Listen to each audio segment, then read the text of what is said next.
Ika. Assalamualaikum warahmatullahi wabarakatuh. Perkenalkan, kami dari kelompok 5 akan menjelaskan prinsip kerja dari sumber-sumber energi. Sumber energi terbagi menjadi dua, yaitu energi terbarukan dan energi tak terbarukan. Energi tak terbarukan adalah energi yang berasal dari sumber energi yang terbatas, di mana energi tersebut akan habis jika dieksploitasi secara terus-menerus. Contohnya adalah energi yang berasal dari bahan bakar fosil. Sumber energi terbarukan adalah sumber energi yang dapat tergantikan oleh proses alami dalam kurun waktu yang sebanding dengan penggunaannya, sehingga tidak dapat habis. Contohnya yaitu sumber energi matahari, sumber energi biogas, energi angin, energi air, energi gelombang laut, energi pasang surut, dan energi panas bumi. Assalamualaikum warahmatullahi wabarakatuh. Saya akan menjelaskan tentang prinsip kerja energi bahan bakar fosil. Pernahkah kalian bertanya-tanya bagaimana bahan bakar fosil terbentuk dan dari mana asalnya? Bahan bakar fosil seperti minyak bumi, gas alam, dan batu bara adalah sumber daya tak terbarukan yang penting yang berasal dari pembentukan batuan sedimen. Bahan bakar fosil terbentuk jutaan tahun yang lalu dari bahan organik mati. Gas terbentuk ketika tumbuhan dan hewan ini mati dan tenggelam ke dasar laut. Dan lama-kelamaan, bahan organik yang mati ditutupi oleh lapisan lumpur dan tekanan sedimen lainnya. Dan lapisan batuan sedimen bersama dengan panas yang mengubah hewan dan tumbuhan yang mati ini menjadi batu bara, minyak bumi, dan gas alam. Nah, batu bara akan dihancurkan terlebih dahulu hingga menjadi tepung batu bara. Setelah itu, selanjutnya akan dicampur dengan udara panas, kemudian disemprotkan ke dalam boiler sehingga membentuk seperti air semburan api. Air tadi akan dimasak menjadi uap yang dipanaskan hingga mencapai suhu 570 derajat Celcius. Setelah jadi uap kering bertekanan tinggi, baru bisa dipakai untuk menggerakkan turbin yang mampu menghasilkan energi listrik. Warahmatullahi wabarakatuh. Saya akan menjelaskan prinsip kerja energi biogas. Yang pertama, menggiling buah-buah busuk menjadi jus buah busuk. Yang kedua, menyimpan jus buah busuk dalam mesin digester atau mesin pengurai. Dalam mesin ini tidak ada oksigen sama sekali atau biasa disebut dengan kondisi anaerob. Yang ketiga, dengan kondisi tanpa oksigen, bakteri anaerob pada buah busuk akan bekerja untuk mengurai jus buah busuk dan menghasilkan gas metana. Yang keempat, gas metana inilah yang akan dirubah menjadi energi listrik. Gas metana akan keluar melalui mesin digester dari pipa-pipa yang tertutup. Gas metana ini akan menjadi bahan bakar untuk menghidupkan generator listrik yang menghasilkan energi listrik. Assalamualaikum warahmatullahi wabarakatuh. Di sini saya akan menjelaskan prinsip kerja dari PLTA atau pembangkit listrik tenaga air. Yang pertama, PLTA bekerja dengan cara mengubah energi potensial air menjadi listrik mekanik untuk menggerakkan motor dari energi mekanik menjadi energi listrik. Yang kedua, PLTA memerlukan komponen berupa turbin yang berfungsi untuk mengubah energi potensial menjadi energi mekanik. Air akan memukul sudut-sudut dari turbin sehingga turbin berputar. Perputaran turbin dihubungkan ke generator. Kemudian generator dihubungkan ke turbin dengan bantuan perosan dan gearbox.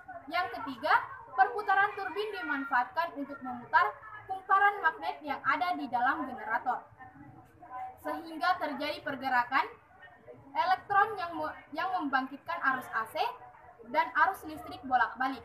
Yang keempat, diperlukan transformator untuk menaikkan tegangan AC dan mengurangi atau menambah arus supaya energi arus yang digunakan sesuai dan tidak mengalami kerugian. Warahmatullahi wabarakatuh. Di sini saya akan menjelaskan prinsip kerja dari PLTB atau pembangkit listrik tenaga bayu atau angin.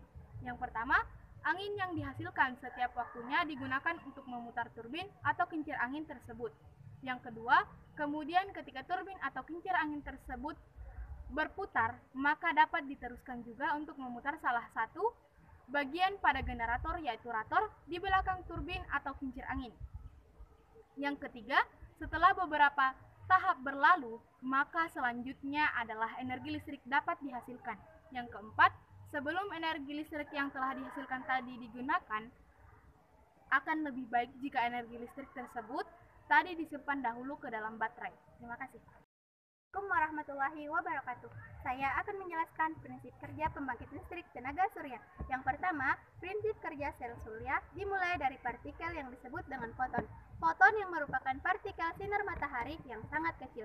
Ketika foton tersebut menghantam atom semikonduktor sel surya sehingga dapat menimbulkan energi yang besar untuk memisahkan elektron dari struktur atomnya. Yang kedua, elektron yang terpisah dan bermuatan negatif dan bebas akan gerak pada daerah pita konduksi dan material semikonduktor, sehingga atom yang kehilangan elektron kekosongan pada strukturnya yang disebut dengan hole dengan muatan positif. Yang ketiga, daerah semikonduktor dengan elektron yang bebas bersifat negatif dan tidak bertindak sebagai donor elektron yang disebut dengan semikonduktor tipe N. Sedangkan daerah semikonduktor hole sebagai penerima elektron yang dinamakan dengan semikonduktor tipe PDI. 4. Persimpangan daerah positif yang negatif akan menimbulkan energi yang mendorong elektron dari hole bergerak ke arah berlawanan. Elektron bergerak menjauhi dari daerah negatif dan hole menjauhi daerah positif. Ketika ini diberikan sebuah beban berupa lampu atau perangkat listrik lainnya, maka akan menimbulkan arus listrik. Terima kasih. Assalamualaikum warahmatullahi wabarakatuh. Saya akan menjelaskan tentang prinsip kerja energi gelombang laut. Cara kerja pembangkit listrik tenaga gelombang laut terbagi menjadi 3 komponen utama. Yang pertama yaitu tabung besi yang berisi udara yang digerakkan oleh gelombang laut untuk memompa hidrolik.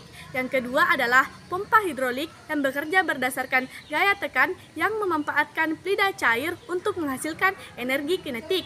Yang ketiga, turbin yang mengubah energi kinetik menjadi energi listrik. Pompa hidrolik menghasilkan sebuah tekanan di mana terjadi perubahan atau pemindahan daya yang lebih besar dari posisi awal.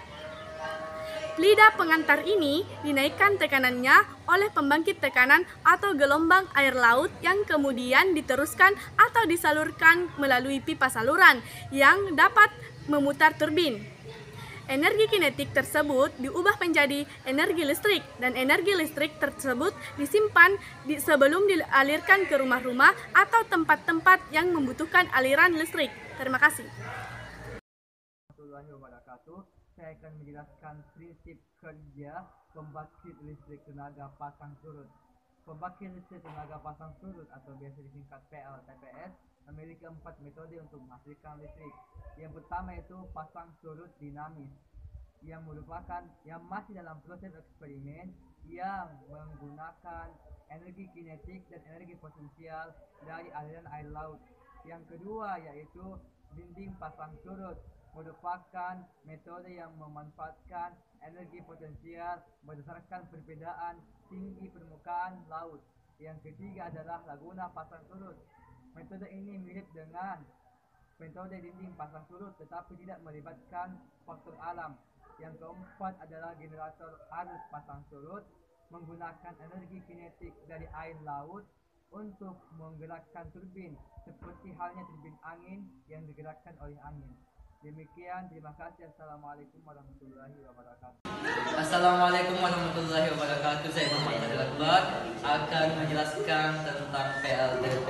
PLTP itu sendiri adalah singkatan dari pembangkit listrik tenaga panas bumi. PLTP didapat menghasilkan energi listrik dari panas bumi.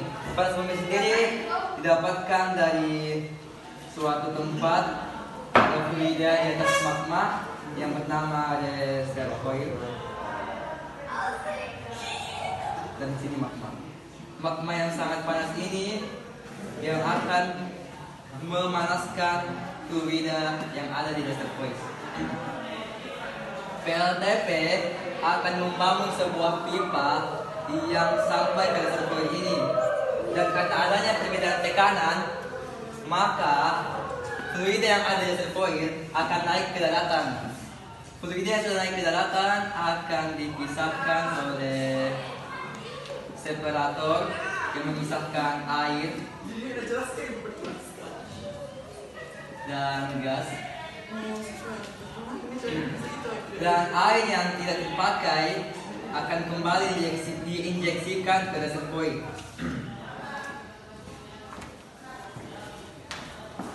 Nah, gas yang ada di sini akan diteruskan ke turbin. Di turbin inilah energi gas-gas. Sekian dari kelompok kami tutup dengan ucapan Wassalamualaikum warahmatullahi wabarakatuh.